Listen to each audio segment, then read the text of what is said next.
भाई आज की स्मैकडाउन तो काफी औसम थी, लेकिन भाई ये हो गया। सामने फोटो अगर आपने देख ली तो समझ जाओ ये हो गया। आराम से बात करते हैं, मैं अपनी पूरी भड़ास भी निकालूंगा नेक्स्ट वीडियो में। लेकिन हाँ, पहले स्मैकडाउन का रिव्यू करते हैं। तो भाई स्मैकडाउन की शुरुआत होती है अपने रैंडी ओर्टन। और भाई रैंडी ओर्टन को जो ओवेशन मिला है कमाल का है भाई। रैंडी ओर्टन खुश नजर आ रहे हैं। रैंडी ओर्टन सिंपली सबसे पहले आके ये कहते हैं कि भाई मैंने अनगिनत कह सकते हैं 20 रेसलमेनिया में कम्पीट किया है, ठीक है। अब मुझे याद भी नहीं है मेरे अपोनेंट्स कौन है, लेकिन जहां तक मुझे याद है कि मैंने सिर्फ और सिर्फ 2 ही रेसलमेनिया मेन इवेंट करी है। लेकिन अब टाइम बदल चुका है। रैंडी ऑर्टन यानी मैं हूँ एलिमिनेशन चेंबर विनर, और मैं हेडलाइन करने वाला हूँ नाइट 1 के रेसलमेनिया मेन इवेंट। तो मतलब कंफर्म है रैंडी ऑर्टन जो अनडिस्प्यूटेड चैंपियनशिप की वो नाइट 1 को मेन इवेंट करेगी। अब यहाँ पर उन्होंने बोला ही था बड़े दिलदार से। यहीं पे आ जाता है अपने ट्रिक विलियम्स। अब यहाँ पे ट्रिक विलियम्स नॉर्मली बुराई करते होते हैं एंडी ऑर्टन की, भाई तू मेरे चेंबर में आके मेरे खिलाफ बोल रहा है। और सबसे पहले उन्होंने एक फनी चीज कही कि भाई तेरे को लगता है तेरी हाइट 6'5" है, लेकिन तू अपने टोज में खड़ा होकर कह रहा है। तो मतलब रैंडी ऑर्टन का कैरेक्टर ब्रेक हो गया। अब यहाँ पे ट्रिक विलियम्स आके मजाक उड़ाए रहे थे। उसी टाइम पे रैंडी ऑर्टन ने मारा अपना आउट ऑफ नोवे आके और भाई ये सेगमेंट होता है खत्म। लेकिन क्या ही सेगमेंट था भाई, क्या ही जबरदस्त मैंने शुरुआत थी। और ट्रिक विलियम्स ने भी काफी अच्छा अपना रोल निभाया।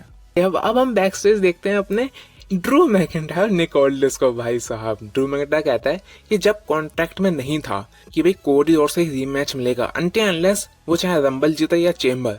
अब ना ही उसने रंबल जीता ना ही उसने चेंबर जीता, तो उसको मैच क्यों दिया जा रहा है। और यहाँ पर निक ऑल्डिस कहते हैं अच्छा मैं तेरे से ये भी कहा था कि तू कोई भी इंटरफेयर नहीं करेगा मेरे काम में, लेकिन तूने बार इंटरफेयर किया, चाहे वो क्वालिफाइंग मैचेस हो चाहे वो चेंबर। तो तू अपने वर्ड पे ही टिका तो मैं भी अपने वर्ड में ही टिका।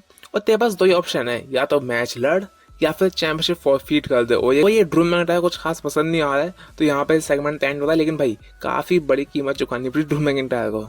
अब भाई यहाँ बैक स्टेज एक और सेगमेंट आता है अपने कोडी रोड्स और सैमी ज़ेन का। भाई सैमी ज़ेन पगलाते हुए पूछता है कि ना तूने चेंबर जीता ना तूने रॉयल रंबल जीता, तो तेरे को तब भी मैच क्यों मिल रहा है। मैं कहता हूँ ना कोडी रोड्स तेरे को सामने से गोदी में अपॉर्चुनिटीज मिलती हैं, बल्कि मुझे नहीं मिली। लेकिन भाई कोडी रोड्स ने सीधा जवाब नहीं दिया। कोडी रोड्स पापा चिल्ला क्या है तो मैं क्या करूँ, तेरे को अगर अपॉर्चुनिटी नहीं मिली तो मैं क्या करूं, तो मेरे पे ठीकरा क्यों फोड़ रहा है। तो मतलब कोडी रोड्स एक सीधा जवाब दे नहीं पा रहा है उसके सवालों का। यहाँ पे सैमी ज़ेन ये खुद ही कह देते हैं कि भाई मैं तुझे बस गुड लक कहना चाह रहा हूँ, और जो मेरे साथ हो वो तेरे साथ ना हो। और कोडी रोड्स आते हैं ठीक है भाई, लेकिन भाई सैमी ज़ेन गुस्से में टेबल लेवल फाड़ देते हैं।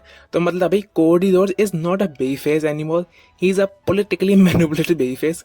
और सैमी ज़ेन को ये पसंद नहीं आ रहा, शायद कॉस्ट भी कर दे वो मेन इवेंट में, क्या पता। फिर यार एक WWE टैग टीम चैंपियनशिप के लिए एक मल्टी-पर्सन टैग टीम मैच था फॉर द नंबर 1 कंटेंडर। और इस मैच को अपने डीएमएन प्रीस्ट और आर्थर की टीम ने जीत लिया, जो काफी सही है यार। कुछ फनी कुछ नया मिलेगा टैग टीम चैंपियनशिप में हमें। यहाँ पे फिर से रैंडी ऑर्टन का सेगमेंट आता है विद सैमी ज़ेन। और सैमी ज़ेन कहते हैं तू और कोडी रोड्स ड्रू मैकिंटायर की हेल्प की वजह से ही अपना मैच जीते, चाहे वो चेंबर का मैच हो चाहे वो क्वालिफाइंग मैच हो, तो तुम्हें गिल्ट महसूस नहीं होता। और यहाँ पे रैंडी ऑर्टन कहते हैं कि sometimes you have to be selfish. और यहाँ सैमी ज़ेन कहते हैं अच्छा फिर तुम बुरे बन जाते होंगे।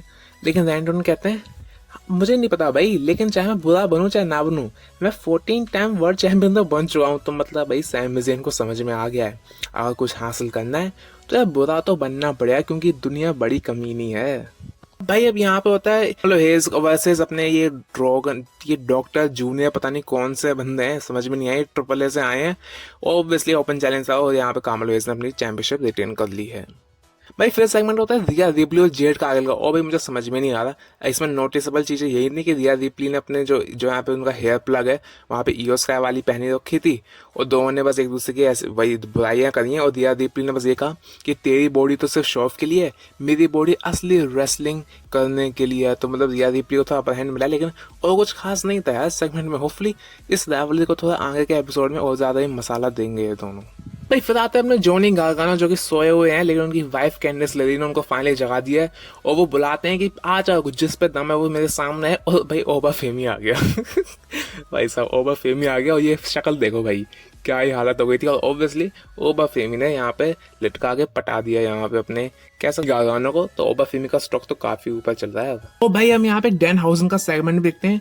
डैन हाउसन कहते हैं नॉर्मली कि भाई मुझे कोई मेंटर चाहिए यहाँ पे निकोलिस से, और निकोलिस मिलवा देते हैं मिस से। और मिस कहते हैं भाई मैं तुझे मेंटर नहीं करने वाला, भाई तू भाड़ में जा।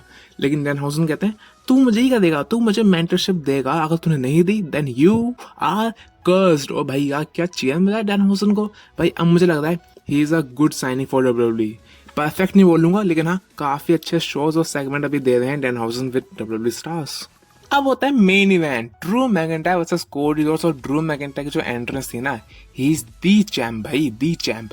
ड्रू मैकिंटायर आते हैं, सबसे पहले तो भाई टेबल के आर पार पावर बॉम्ब मिलता है, क्रॉस रोड्स, ड्रू मैकिंटायर ने क्रॉस रोड्स लगाया भाई, कोडी रोड्स ने पानी के गिलास से मारा ड्रू मैकिंटायर को। भाई काफी ज्यादा क्लोज किकआउट भी होते हैं, चाहे वो क्लेमोर पे हो, चाहे वो कोडी रोड्स पे हो, और ये ड्रू मैकिंटायर ने फिर से रेफरी को मार दिया। अब ड्रू मैकिंटायर जब चेयर शॉट लेने वाले होते हैं, रेफरी नहीं होता भाई, जेकब फाटू आ जाते हैं, चेयर ले लेते हैं उससे, और फिर क्या होना था, क्रॉस रोड्स मारा, कोडी रोड्स ने मौके का फायदा उठाया, एंड 1 2 3, जी हाँ, कोडी रोड्स फिर से बन चुके हैं अपने 3 टाइम WWE अनडिस्प्यूटेड चैंपियन, और ड्रू मैकिंटायर के साथ खेला हो चुका है, कोडी रोड्स दोबारा चैंपियन बन चुके हैं।